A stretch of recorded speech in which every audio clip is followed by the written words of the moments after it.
my name is Benedict. Welcome to part 3 of this series where I'm looking at drum sounds. Again, if you're not familiar with me yet, if this is your first time with me, I refer to myself, as you hopefully noticed on the tag at the beginning, as the thinking guy.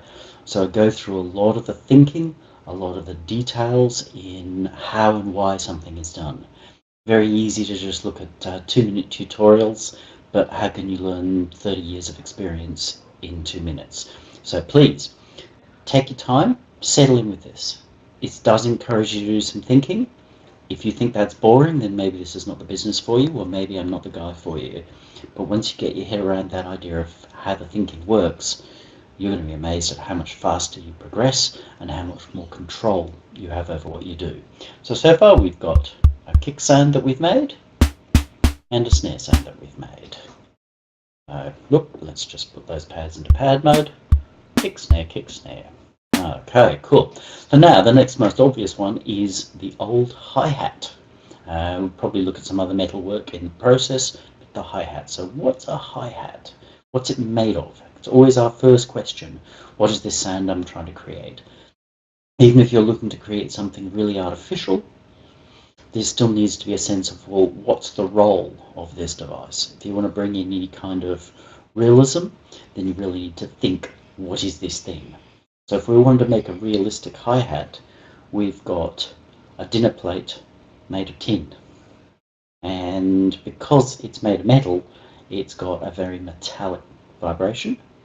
Commonly got a ting on the front, because when you hit the thing, or if you're using the foot pedal, you're actually essentially banging two cymbals together. So, understanding what we're trying to achieve is half the battle from the get-go. So the obvious way to start with a hi-hat is with noise. Let's get rid of all of the things that are happening. Probably pitched a bit low for a hi-hat. Once we pull it short, you'll be surprised how that changes. You can look at sweep, which is quite simply, in this case, what that feature does is creates an envelope, so the tone of the pitch starts high and then drops. In reality, hi-hats, because they're fairly small, don't have a lot of pitch travel. It's more the ting and then how the sound creates itself from there, how it grows from there, which is, if we look into some more intricate methods later, you'll understand what's happening. So, not big on the sweep approach.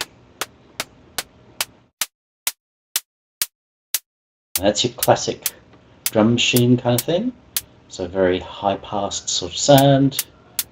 That sits right up there. Just be aware, if you've got a very bright snare and a very bright hi-hat, the two may compete with each other. Now that can be good, in the sense that they can settle in and bring a rather bright sound through the mix. But if you've got Nashville strung guitars, in other words, they're kind of like playing an octave up for that really bright strummy sound, then they're a hi-hatty sort of sound already as well. So you may not want to be competing up here. You may find that working in a lower region works really, really well, so long as you get into removing some of those lows.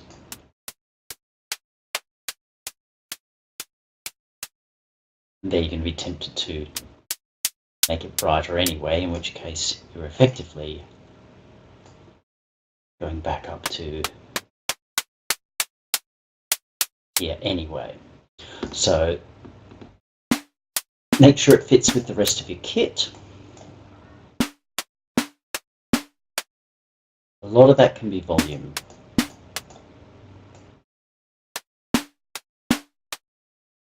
Hi-hats can be surprisingly quiet, unless you're looking for that high I'm on cocaine disco sound, in which case you want them to be really bright and really loud. Often they're a way of just letting your dancer know where the divisions inside your beat are. So it helps keep them on track between the oomph and oomph. So oomph, oomph, keeps them on track. So your hi-hat, generally with a closed hat, you're going to want it to be fairly short. You can look at adding clicks and tings on the beginning.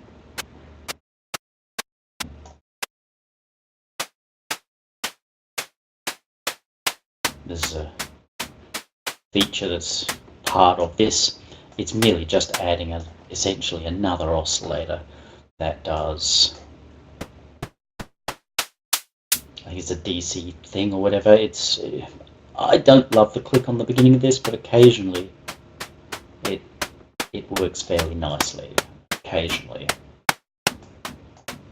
I tend to find it a bit heavy-handed myself, so I'd rather just go with a short attack.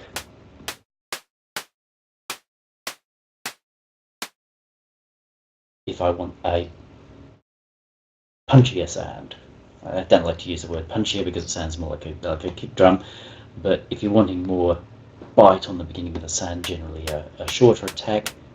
If you are using Reason or another device that offers you the ability to add another click, by all means use it. Otherwise, short attack. But if you're using a drum-based designer, they'll tend to have pretty snappy envelopes. So it's a balance thereof, which I think is best, unless you're saying I am making a jazz kit or something like that. You're best off getting your pattern established, hear what you're playing, and then work out the sounds that fit best inside that. So make your sounds, don't get welded to them, because you've got your composition, which is what it's really about. If you think that writing music's merely about showing off your sounds and how good you are with a compressor, maybe you're not really a composer at all. Maybe you should step away from that and look to become a sound engineer, because there are tons of people out there who really do need a sound engineer. So my reminder is, if you're a good composer but a poor sound creator or sound engineer, stop doing it. Find somebody who's good at doing that stuff and work with them. Make it worth each other's while. That way you get to focus on the bit you're good at.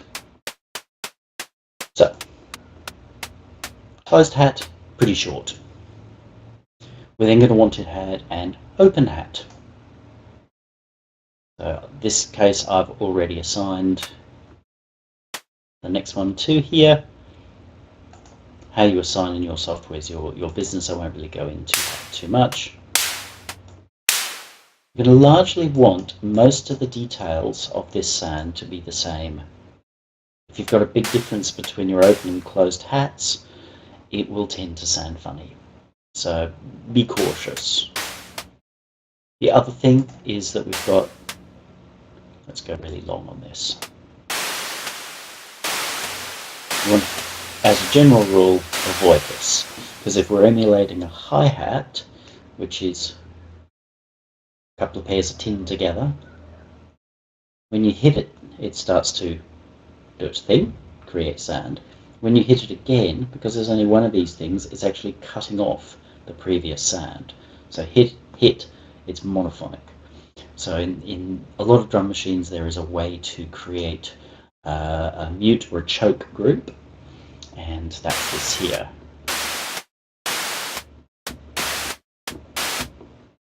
And that's a very effective feel used in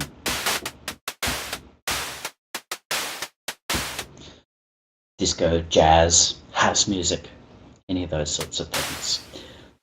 Be aware though, when you start mixing, that you'll probably need to turn the volume of your open hat down, because volume is actually not about volume. It's not about levels. It's not about saying, oh, they both peak at -12, therefore they're the same. No. It's about perception.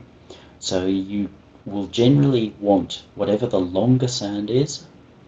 If they need to appear to be the same volume or the same intensity in the old noggin, then the longer sound will appear louder. So if we've got a short sound and a long sound, then the long sound generally needs to have less actual volume, less numbers.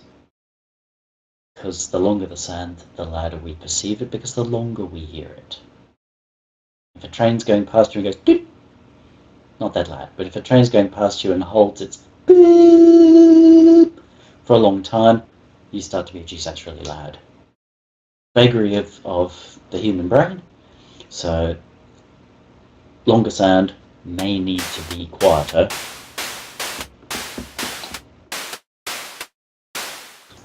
to get them to balance.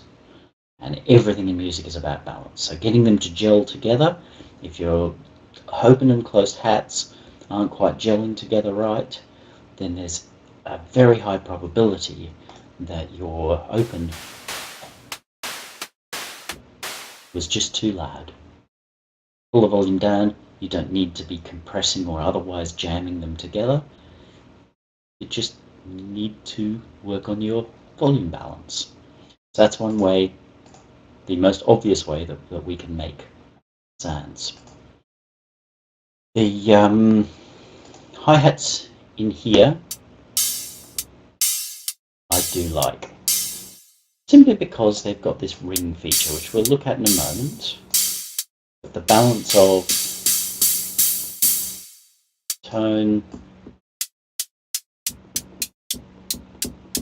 it's quite artificial.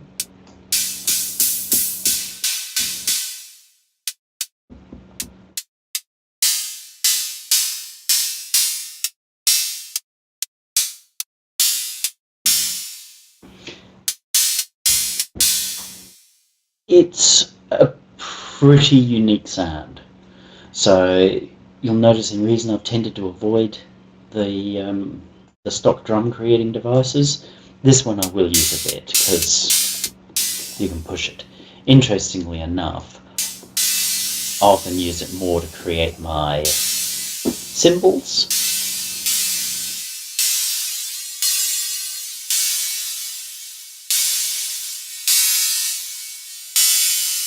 Yeah, how it really sounds like we got a piece of metal there. So it's a pretty cool device. It's got a strong sound of its own, but it's a pretty cool device. Back here, we can bring some of that in by using the resonance. Remember that resonance is really just creating a peak somewhere. So initially you hear it seems to reduce the pitch of the sound. That's fine. But even at its highest, it's not creating the same sound as the other device. But nonetheless, you can make pretty cool sounds with it.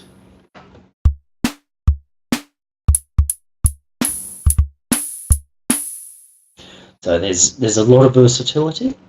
Hi-hats are not as important in the sound creation in your mix as a snare, but nonetheless they can have a fair impact. Again, if you want to sort of question that, look at disco and jazz to some extent. But jazz tend not to focus so much on creating different sounds, it's all about the notes.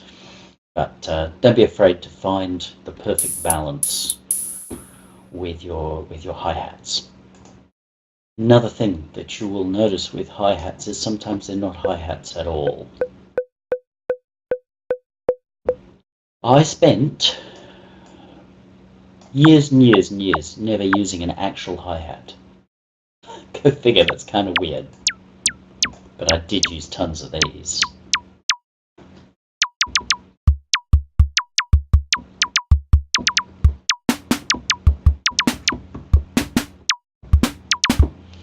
I didn't even think about it.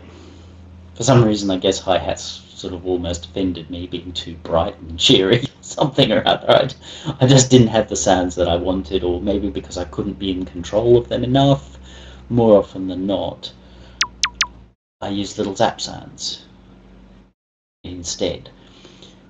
They played that role, and it took someone else to tell me, hey Benedict, do you realise you never use hi-hats?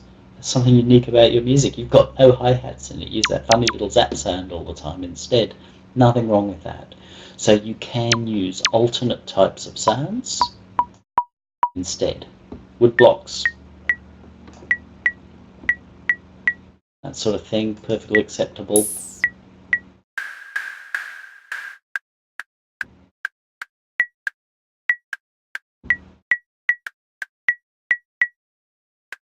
could even look at tying the two together. It's just a host of other little percussive type sounds that you can swap in and out of roles.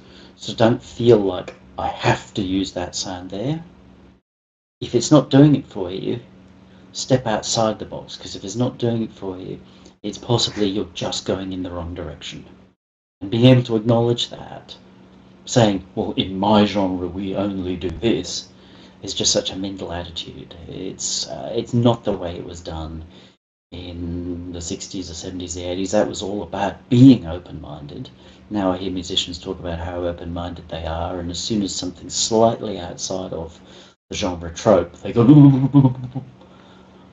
get away, no, you can't do it that way. And it's just like, grow the fuck up. If you are a creative, you've got to be creative. So if you find that that is playing a better role in your hi-hat arrangement, throw out your hi-hats, use that kooky little sound instead. Be versatile, be adaptable. And you know what the great thing is? That you may well find that you end up being noticed for that, which is a reason that I told you about how I was noticed before for my somewhat unorthodox approach to hi-hats. It got their attention. That's a good thing. That's always a good start. Sometimes when you get people's attention, they laugh at you to begin with. When I was a function DJ, there was a show where it was a university, but it was actually for high school kids. They brought them in for a week, and at the end of the week, they got given a big disco. And we were in a room which was essentially a filled-in rotunda, and behind a bar there was a massive stone bar with a big solid top on it, but it wasn't physically big enough for us to fit all our gear inside. We had the speakers on tables on the outside, but the kids were so enthusiastic and pushed up that everything was moving like this. These great big speakers would have come down. So my boss is like to the helpers, one of you on each side, hold this stuff. It wasn't too unusual in shows that you'd actually be holding the gear down. And I'm up there standing there holding the gear, and it's just like, well, this is kind of dull. The kids are looking at me hanging onto this gear for dear life kind of thing, standing there, and then I start to think, well, okay, if I'm up here, I might as well put on a show. I start playing air guitar. This is a time of grunge and a lot of poppy punk, Blink-182, Green Day, that kind of stuff. And initially some of the kids are like, 20 minutes later, they're all like, yeah. So don't be afraid to be different. And it's not just that story. Adam Ant. If you're too young to know who Adam Ant is, pull your head out of your backside, go and research Adam Ant. Ant music. Prince Charming. When he first started to appear and was playing, and he was playing in the same scene as Susie and the Banshees and what have you, he knew all those guys. You know, they all knew each other. Boy George, Adam Ant, the whole bloody lot. They were all working together in a scene. Doesn't necessarily mean they liked each other, but they all played together. And the press were really, really nasty about Adam Ant, because he was different. Punk was like, you were supposed to do this, and he was a bit outside that. And they really savaged him. But then he found that right formula, and he came out with something that was really different. He was kind of like the Spice Girls of his day. And he came out with something that was really different and very cool, because he partnered with Marco Perroni, the guitar player, who's a real rock and roll, rockabilly kind of a guy. And so they defined this really sharp sound. And the press, who initially savaged him because he was too different, suddenly were behind him. But the fact that he was so different is the fact that he became such a big star. You know, for months there was nothing on TV that wasn't Adam Ant. So rather than saying I have to follow the tropes of my genre says I must do this, then back away, find what works for you. So we seem to have gotten ourselves a bit backwards there.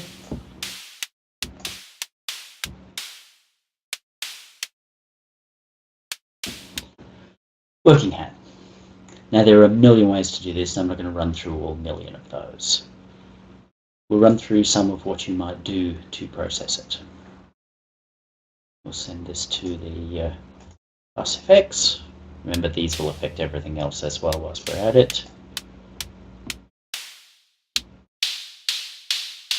With these guys, it's generally going to be better to EQ tight rather than broad. Because if you're EQing broad, yep, that's fine. You may find the sound you're looking for, but most of the time you're looking for character. So that gives it more character.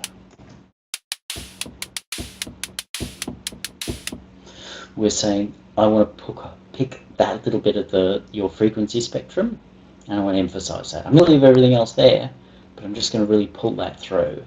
So it gives it a lot more cut in the mix, and it gives it a lot more individuality.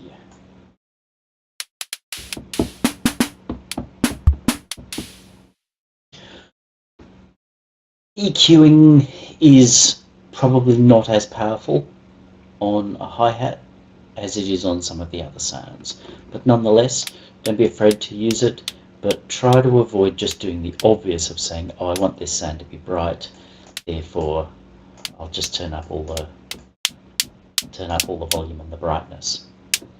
Because effectively, you've just turned up the volume on the sound. That's why I'm saying with these guys, you're better off to EQ tighter. It doesn't have to be that tight, but you're better off to EQ tight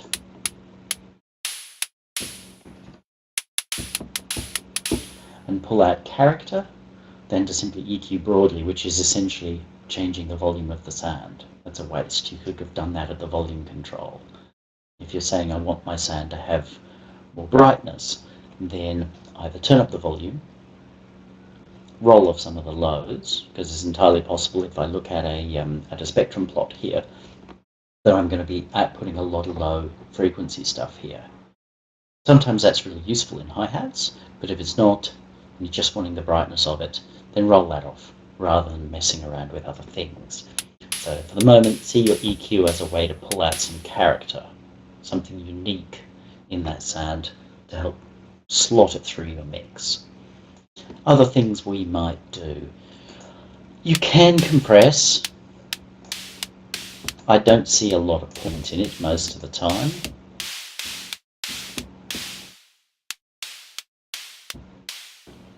Because if you're working at this detail, you've probably got more powerful ways of doing it than this. All it does is sound strangled. So compress, but I think you're better off compressing as part of the mix than you are on the individual sounds with hi-hats. Compress them into the drum mix, so that's your groove, because the compression is going to be different depending upon where that hi-hat hits compared to kicks and snares and other things around it, and that's going to give you groove, which is another part of the answer for you there, Travis. Filters. By all means, use filters. If we liked our sound but felt otherwise, look, I've got a lot in there that I like, but otherwise it's kind of too bright, EQing won't necessarily work the same way as a filter. So you can say, okay, I'm bringing out those particular frequencies, but actually, let's do this. Let's show you this properly. So parametric, let's put this back where we had it.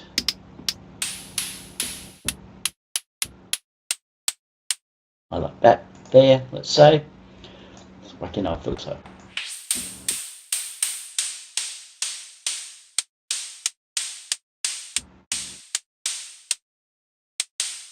So what that's allowed me to do is to keep that bit that I've pushed forward, but to not have to suffer with the extra highs. That while they sound great, in a mix, they're just actually going to distract. If you want them to distract, if they need to be part of the interrupt, like your snare, by all means, have them as bright as you can. in which case you're going to want to flip this around to a high pass.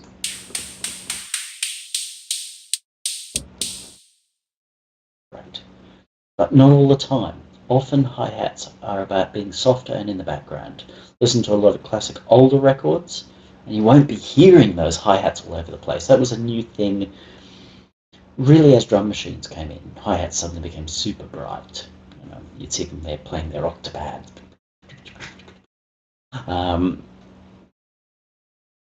Most times in classic rock, even disco records, your hi-hats are actually a lot warmer. So they sit inside the drum mix. And remember, they tick things along, they're not the driver. So filters can be great.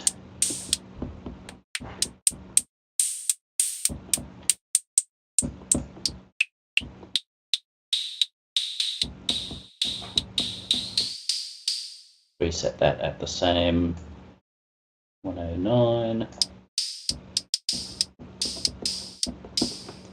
Cool sound. It's going to sit really, really nicely in a mix, that sound. Just by saying, okay, effectively creating a peak, everything else can kind of go to hell. High pass we played with before.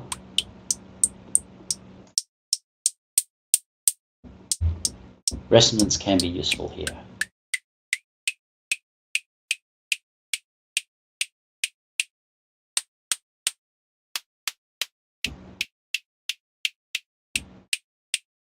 See, so I've now got two, we'll loosely call them overtones. I've pulled out two overtone type frequencies that I like in here through two EQs. One of them happens to be a high pass filter, but nonetheless it's a peak EQ at that point. The rest of my mix sounds a little bit dubious, but that's alright. So that's another way to pull out character. So what we're focusing on there is not on cutting away. We're focusing on saying where are some bits and pieces of character. So that's what your filter's about more than anything else.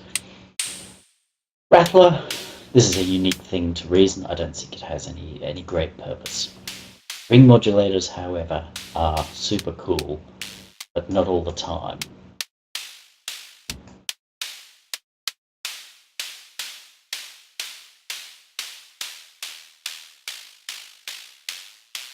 Hear that sort of grainy rattle?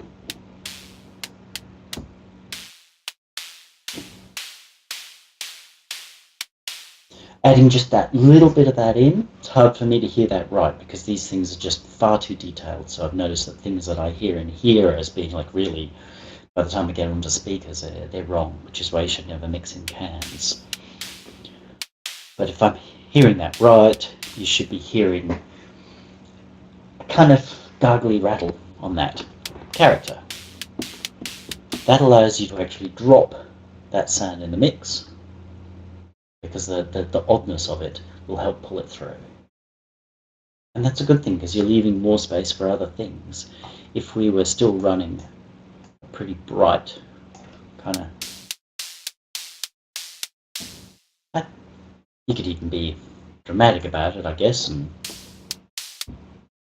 create a kind of guiro sound, but we won't get into that. They're percussion sounds which I don't know whether I'm going to cover or not. I'm undecided. You know, if there's a lot of encouragement for me to cover all kinds of different percussive sounds, I'm not talking about taiko or anything like that, then by all means tell me. If not, I may bypass it. I'm undecided. But your ring modulator obviously will be based upon what your core inputs are.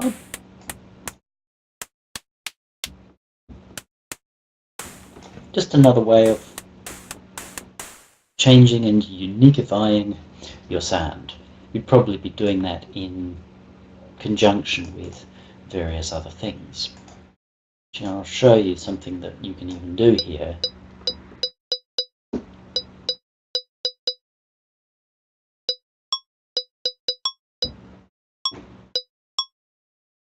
That's more a percussion sound, but ring modulators are great for that sort of stuff. There's no reason why you can't. When you get that balance right,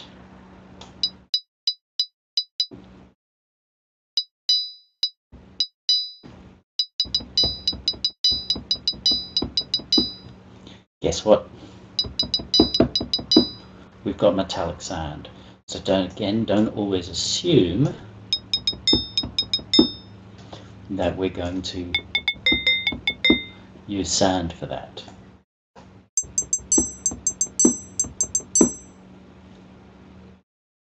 Once you know what your tools do, you can actually use them to do all manner of interesting things. They're, again, much in the percussive thing. Many of you are probably going, cowbell. Grow up. Cowbell's supremely useful in music, especially if you want a Latin feel, or to just make your music seem hotter, which is, Latin music is hot. Western music, white boy music, is pretty cold. Doesn't matter how much we think, is hot and hard. It's still cold, it's still very rigid. Whereas Latin and African music, as it comes from there, is a hot style. In other words, there's lots going on. So putting them into a role, very, very useful. So your ring modulator can really change the ball game of what you're doing.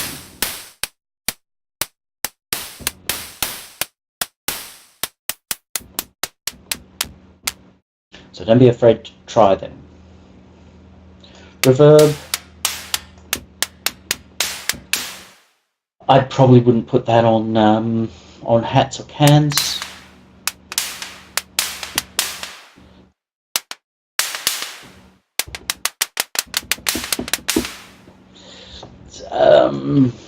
That's very much like using delays.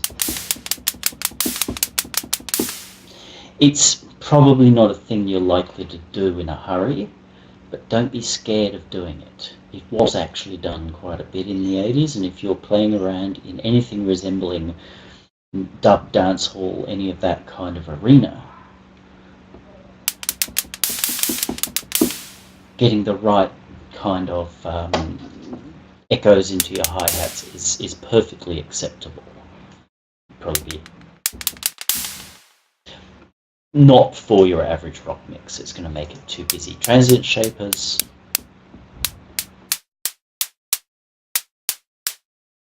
can be useful.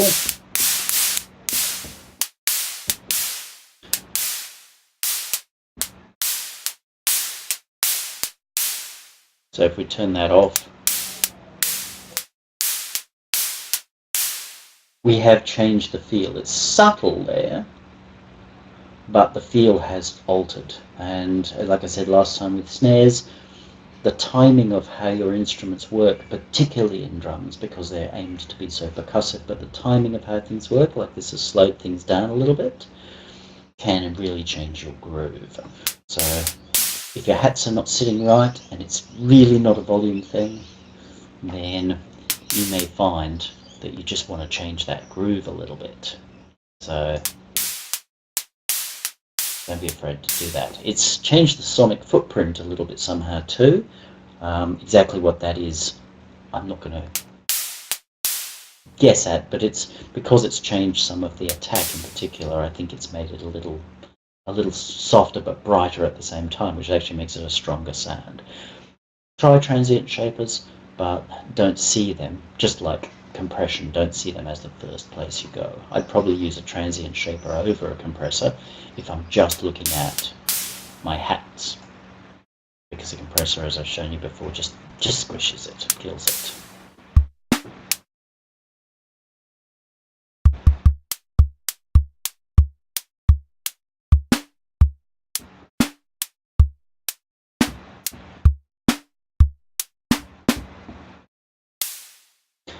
Very workable little kit.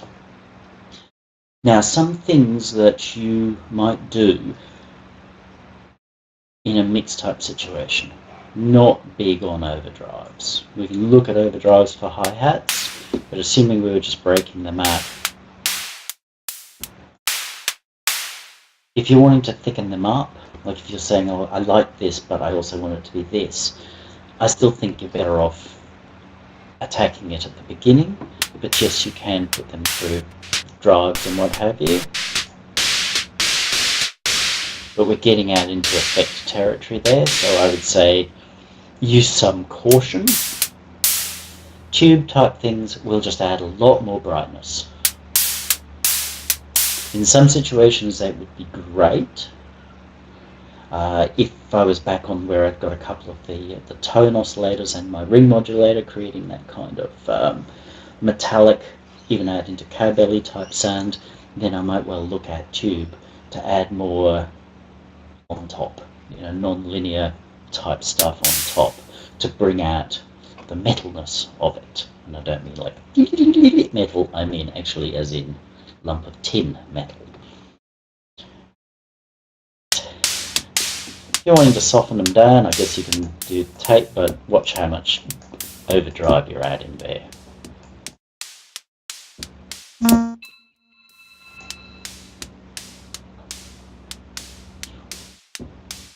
What you've done there is simply softened the sound. So going, okay, well I'll do that there, is really no different than EQing. By all means do it if you want, but don't necessarily assume you're getting a better process. That's just overdrive, getting into a weird remodulator that I've never understood. Digital nastiness. Don't see the point myself.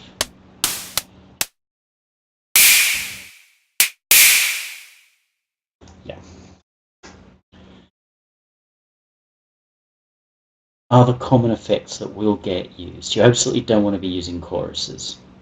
Unless you've got some compelling reason to be using choruses. General rule of thumb is no chorusing on drums.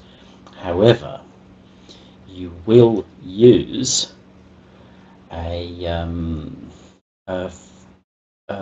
flanger. Sorry, I'm just trying to find.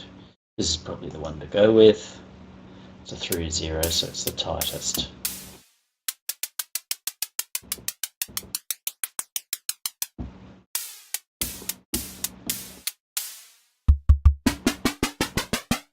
You probably don't want it across the whole mix. Doesn't mean I won't, but you probably don't want it that way because it's going to gut your kick drum as well. But just watch how much movement you've got there.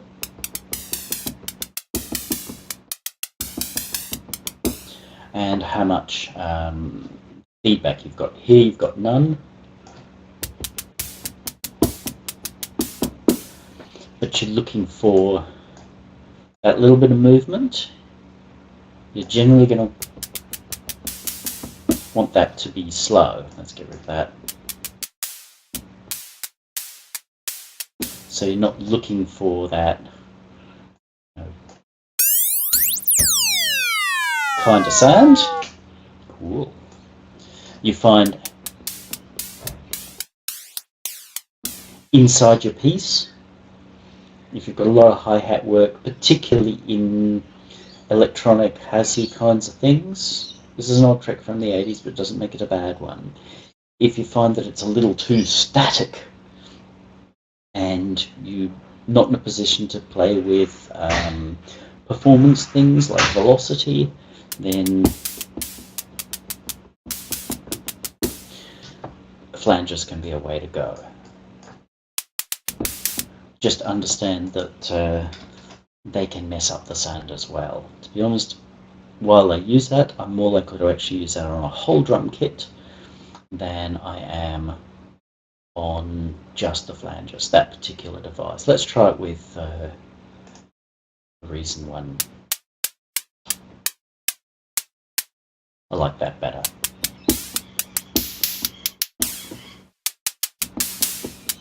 It still kept the basic sound there.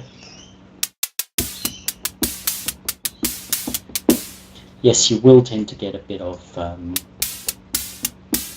jetty sound, but you can't have both. So it's a legitimate technique, mostly used if you've broken out the hi-hats and you've got no other way to move them around. It's all variants of the same stuff, really. Reverbs, EQs, compressors. We've gone through EQs. It's just about pulling things out. God forbid you feel the need to limit your hi-hats. Worried about that. Stereo image. This is one we should look at. It's more of a whole mix thing, but if we put them out on one side, just be careful what you do. If you're listening on monitors, you'll probably hear that sounds kind of weird now, whereas that still sounds focused. So if you mess around with stereo too much, then you can get weirdness. It is possible, if you've got these on two completely separate sounds, I can't do it here because of the way I've got them set up, they're summed, but it is possible when you're mixing to mix the closed on one side and the open on the other. It's unusual though. It's not to say that I won't do it, but it's unusual, and go carefully if you do that, because by panning them out hard, you've probably added 3 or so dB to them, so pull the volume down straight away, unless you're guaranteed that there's no extra volume boost by panning them out. Also because you put them right out here, fingers inside there. Because you put them right out here, then they will draw more attention to themselves. If that's what you want to do, great, you're winning. But you may find that they start to dominate the mix. And it's very rare that a mix is driven by lead hi-hat. You know, it's like, I'm sorry, Mr. Sinatra, we need you to sing a lot quieter now because you're interfering with that lead hi-hat. I shouldn't imagine that would be a winning song or a winning environment next time you encounter Mr. Sinatra. So just go a little carefully with stereo-ness and hats. When we look at mixing them and putting things together, we'll talk about that a little bit more. Honestly, I think that's the main thing that you do with them. You generally don't want to process your hats too much, because the more you process them, the less focus they're likely to have. And hi-hats, even if they're small inside your mix, even if they're quite quiet inside your mix, actually I've got one pattern here, one I prepared earlier.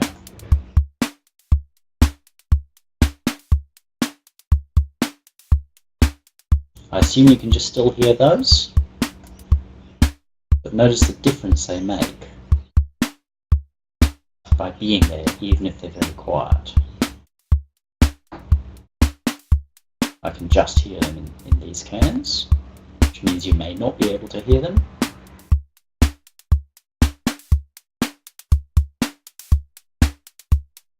But notice as they get louder,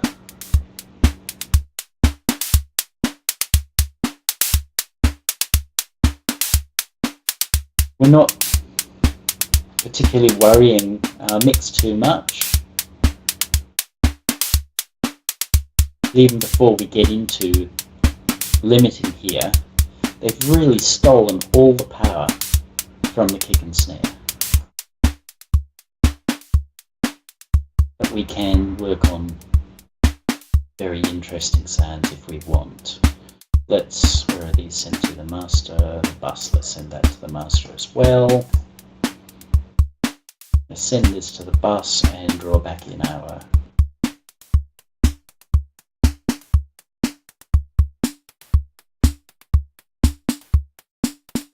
let's go into the bus effect. Let's just tidy that up. Okay, that's cool. There we were actually doing a sum process, which I did like. I could just hear that there was a different, and I wanted you to focus just on these hi-hats. So see how a little bit of processing here, has really changed our sound and the way that it balances in the mix, which in effect means we're changing our groove.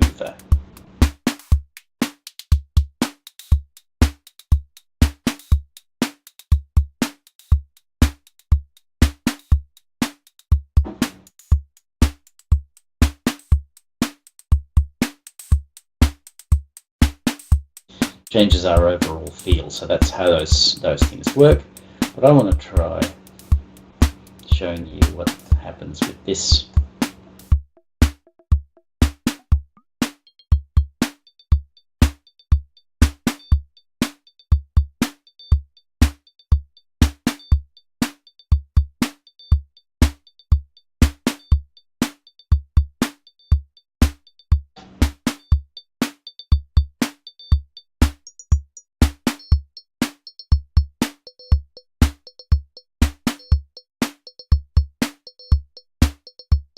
Not for a standard rock mix. You know, it's probably not going to happen on the Next Door Tree record or whatever. Not overly concerned about it. There is no Next Door Tree record, but notice how it actually really works.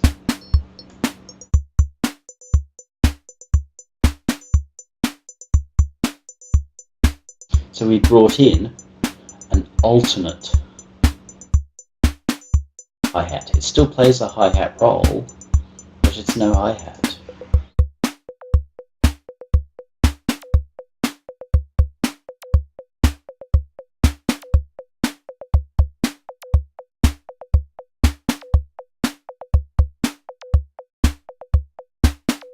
Same thing.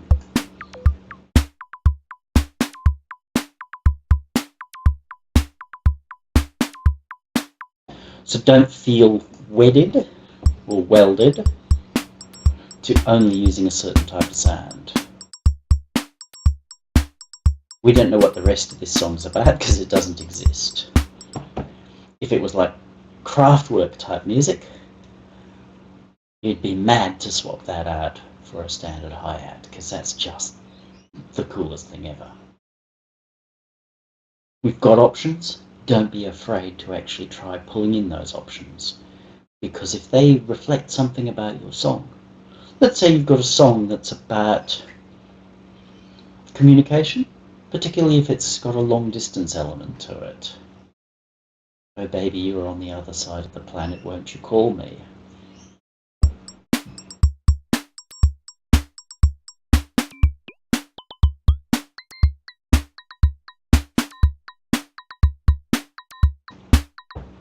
Hear how there's a subtle connection there. We've got a Morse codey communication kind of thing that's sitting there inside of the music, subtly creating a motif of communication. You might or might not want to run that all the way through your piece, but to automatically go, my song that's about communication, oh, but it's this genre, it can't do that. That's for girls, that's for children. Why not allow yourself to use that motif? Because people are going to notice it and they're going to go, that's quite different. I heard a song not so long ago on, I can't remember where it was, some musician's community, and for some reason the woman who'd recorded it had left her metronome on and going into the mix as she sung the song. And so we heard that beep, beep, beep, beep, beep, beep, beep, beep, all the way through the song. First couple of seconds I'm thinking, oh honey. By the time I was a bit way through the song, I really liked that. And I wasn't the only person who actually pointed out how cool the stock, I think it was Logic, metronome sound was inside her piece. So, Jane writing stories. So don't be afraid to step outside that paradigm of, or the limit of, what you think sounds are supposed to sound like.